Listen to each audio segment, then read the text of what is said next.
Hey everyone, I'm Nathan, and today we're going to be doing something a little different. So I've been getting a lot of requests on my channel to do more tutorial-like videos. Whenever we talk about art in a formal sense, you're going to hear like the words, the elements of design or the principles of art kind of thrown around a lot. These elements are literally all of the tools that artists use in order to actually create art illustrations. And so I have compiled a numbered list of Nathan's 6 principles of illustration. Some lists online have as many as 18 principles of illustration or design, and some have as little as 5. So these are just literally the 6 principles that I actively think about when I'm creating my illustrations. So they're the elements I think are going to help you be able to make your illustrations even better. Without further ado, let's go ahead and jump into the video. Number 1, composition and storytelling. So composition is literally what I think of the most when I think about making art. I'm constantly thinking of how am I arranging the elements of design, which is a formal definition of what composition means. Whenever you have an illustration, you have this thing called the picture plane. There are lots of words for this. I guess you could just say canvas, but it's literally like the dimensions of the art that you're using. It's the window that the audience has into seeing your piece. And composition is where you choose to put your viewer. So as you can see here, I'm working through several examples of composition on the screen. For this particular illustration, something that's really important is that it's a period piece set in a fictional turn of the century. So I needed this old-timey car to be very sort of upfront. That way it kind of alludes to the audience, oh, that's a very old-fashioned car. So I'm aware that this isn't in modern day. That's a really important piece of storytelling. So when I'm doing my composition, I briefly thought, oh, what if I do the car is sort of turned away from us and the characters are coming out of the vehicle? That's really cool. However, because this is the only window that you see into this world, the front of the car is very obscured. So you might not even notice that it's an old-fashioned sort of jalopy.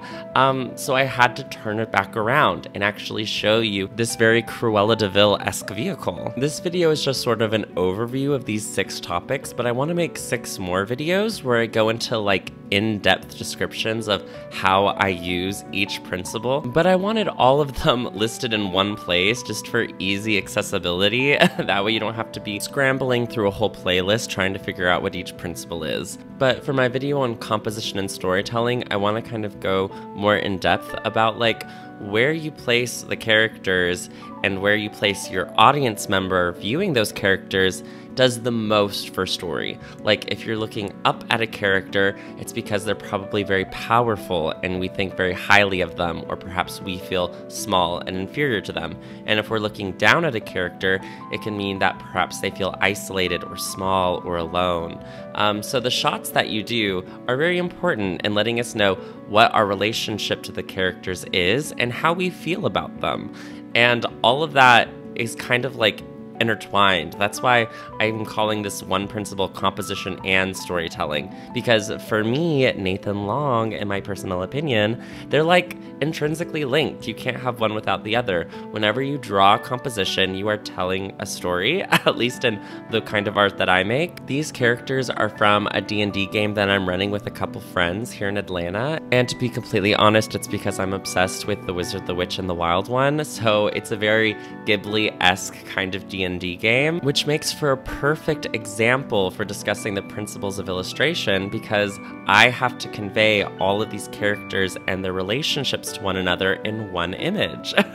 And I have to use the principles of illustration to do just that. Which brings me to our second principle of design, line. So line is really funny because it's just one word, but it's very important for the kind of art that I make.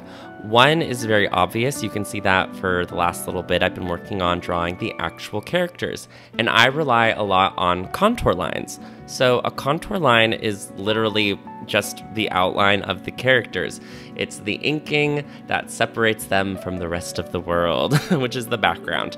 And you're going to hear this a lot, but artists are always thinking about this concept known as line weight. Line weight is literally just how thick your line is. And so whenever I'm drawing, I'm constantly thinking, okay, am I going to use a thin line for everyone? Or if I'm going to use a heavier line, perhaps towards the bottom of a character. So it can sort of have this implication of where lighting is coming from. But generally, you want your line weight great to be like the same, especially if you're capturing a cartoony or an anime style with your illustrations. So you're always trying to make that very consistent across the board. But then you have these even thinner lines that you use as like accents. For example, the strands of hair need to be very, very thin lines because they're less important. You're just sort of trying to imply there's lots of hair in this shape, whereas the actual outline of the character's clothes and stuff like that needs to be much thicker line. Another important aspect to line is how smooth the inking is versus how toothy the inking is. Now, toothy is not a very technical word. It's just one that we sort of use colloquially amongst artists. But as you can see, the inking that I'm doing for the characters is this very smooth, traditional ink line, whereas the line that I'm using for all of these background buildings has all of this like choppy quality to it. If you really zoom in there, it has a lot of tooth, it has a lot of texture. And so doing that kind of lets the audience know, oh, these characters with this bold outline are characters, and they are sort of pushed forward in space, and these choppy line, which is the background, is sort of receded back into space. So the texture of the line is also very important in order to build your piece. So that's another thing that you can think about. And then the last thing for line is this concept called an implied line. This is like your lines of movement. They're not the physical lines in the piece, but it's the lines that are sort of implicated by your actual drawing. So if you're looking at this picture plane, you're gonna notice a couple of implied lines. One being all of the heads are sort of receding down towards the car. So there's this beautiful V shape, especially with those other buildings. So these implied lines are inviting the viewer to look down towards behind the car and really look at the world that I'm building as a dungeon master, because that too is sort of like a character. The setting where all of your characters are having their adventure in is really important, and I sort of wanted that to be the focal point for the piece. Because in a D&D game, there is no one main character. There's just all of the player characters and then the world that they're in. So I really wanted to focus on this very Ghibli-esque world that's behind them. The third principle of illustration is shape and anatomy. Now this is where things get this is how Nathan's brain works. This isn't necessarily what, if you go to college, what an art professor would tell you, but this is how I think about the art that I make. So I sort of think of this spectrum of shapiness to scientifically correct anatomy whenever I'm thinking about the shape language that I'm doing for a piece. I'm really excited to talk about this because, full disclosure, I asked my Patreon members like what principles of design that they would want tutorials on, and one of my members was like, oh, you should do one on anatomy. And I was like, oh my gosh, that's so smart, because on all of these lists of principles, anatomy is like never mentioned. They only talk about shape and form, but I very rarely think of the concept of form when I'm drawing, but I'm almost always thinking of the anatomy of the figures. So just from a practical sense, I don't know how important it is to teach form as it is to teach anatomy. Like, I think you're gonna get what you need out of this concept. Now, these characters are fairly realistic because there's sort of, I wanted them to have a very realism to them. I didn't want them to be extremely cartoony. A good example is like my recent pirate illustration. The pirates all use this very anatomically correct shape language, whereas all of the animal pirates are much more shapy and abstract. Now, I could have had them be more anatomically correct animals, and I'm sure that would have definitely been one kind of vibe for the piece, but in a cartoon world, you can really play with style. I think that's another big thing too. These are illustrations. Guys, get ready. I'm about to get on a little bit of a soapbox, but I've seen so many posts on Twitter that are like, this is the right way to draw eyeballs. This is the wrong way to draw eyeballs. This is the right way to draw the little bump on the wrist and arms. I'm sure a lot of that is true, but when you're doing an illustration, especially in a particular style, you can literally push and bend and twist and do things that are literally impossible So in the video that I do that's about shape and anatomy, I really want to talk a lot about all of the impossible things that I do in my drawing, because there's a lot of poses that I do that are sort of like my go-to dynamic poses that are anatomically impossible. Like, people cannot physically do these poses, but I do them anyway because there's a historic reason for doing them and there's a narrative reason for doing them. So now I'm off my soapbox, and let's go ahead and jump into the next principle of illustration: color and value. So this is another practical reason why I've lumped these two things together. Pretty much everyone has these as separate categories, but I very, very rarely make a piece with the intent of it being black and white at the end of it. I think, especially when you're trying to get engagement online, black and white pieces just don't do as well as colored pieces. So there's always this intent to use color. But then there's also the concept of not everyone can see color. Like, a lot of people are colorblind. Both of those reasons are why I've sort of lumped them together, because whenever I'm doing a piece, the end goal is normally always going to be a finished colored drawing, but you want to think about your values and so that the colors don't look flat by the end of it. So in this piece, you could see that I did all of that grayscale. That way that implied depth was all there. And now I'm just layering all of the color with an overlay on top of it so that we really get the time of day. Like with that blue sky, we know it's daytime and we feel the sun shining. And as I'm coloring all of the characters with my classic cell shading, I think this is a good time to talk about the next principle of design, which is texture. You can really feel it in this piece in particular because I added a lot of sort of watercolor textures, sprays in the background of the piece just so it's more painterly. That way the characters up front are much more flat and graphic, so our attention is very firmly on them, and they have little to no texture on them. But even with those characters, you can see little pieces of texture. Like the character at the very front with the sleep mask is one of my players made this character who's a paladin that is really sleepy all the time. Their name is Snug. And they basically were like, oh, I sort of imagined them as like Hypnos from Hades. So I obviously used that as a reference when I was like drawing them. You can really see it with the sleep mask and this like cape that looks a lot like a blanket.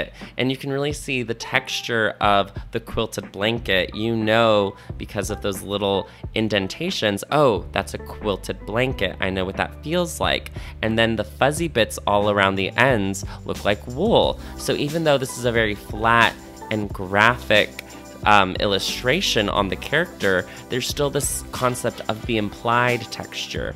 It's implied that the edge is rimmed in this really woolly, cottony fabric around the hem. So just as there can be an implied line, there can also be this thing called implied texture.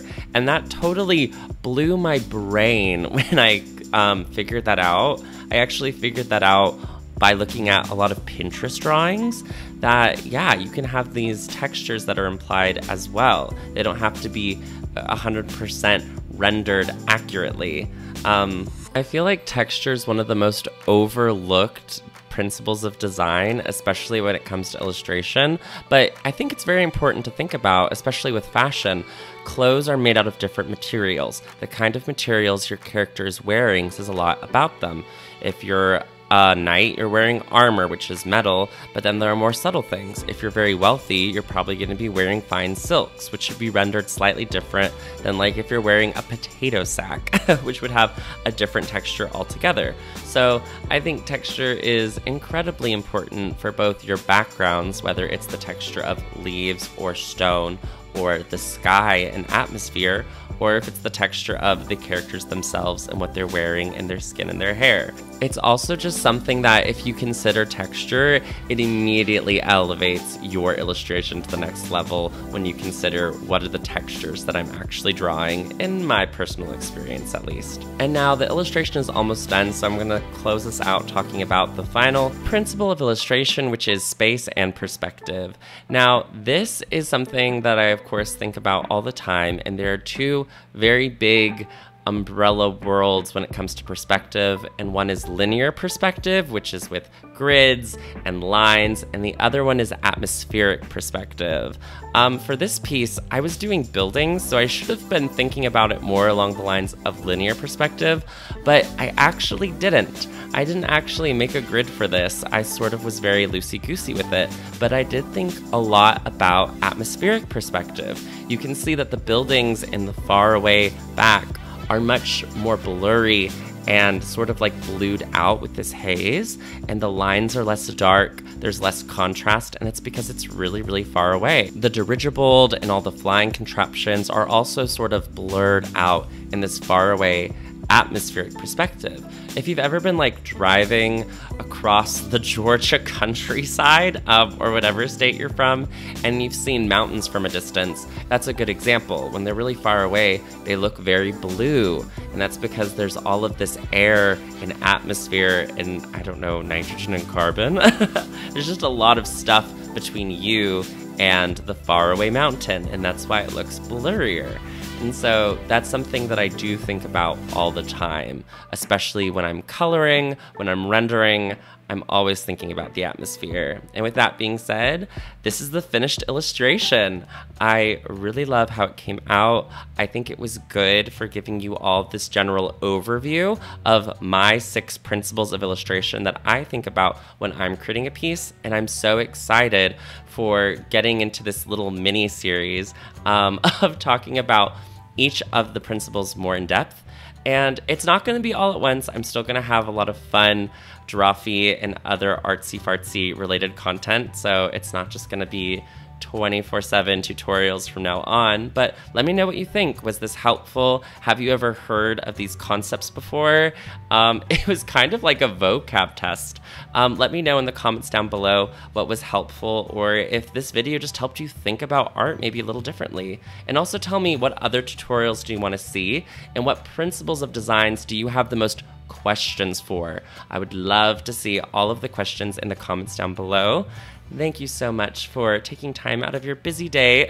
And if you enjoyed this video, please feel free to like, subscribe, and click the link in the description to follow me on Patreon, where for just $4, you can have your name in the end credits. And speaking of end credits, here they are now. Special thanks to Anna SB, Axelius the Great, Blurryface EXE, Blue Uwu, K Clark, Christopher, Crystal NM, Dabadoodoo, Dax Quinn, MOE, Fro, Game of Catan on IG, Grey Gay Mothman, Gay Jairus, Haru the Moo, J Johar, JD Boy 2000, Lucky Paradox, Melon, Mild Mothman, Native Runner, Orion Amastasia, Pinecone, Poopy Tom, Prance, Red Ward, Rin, Scorching Ray, Sir Camelot, Smalls the Sax Jammer, Shenanigans, Thumper Daytime, Tortilla Chip, Tony, Tarthalinor, Tuesdays Anyways, Tad the Turtle, Tundra Katie Bean, and Tuppence Pies. My name is Nathan. I upload a new video every weekend, and I'll see you soon. Bye!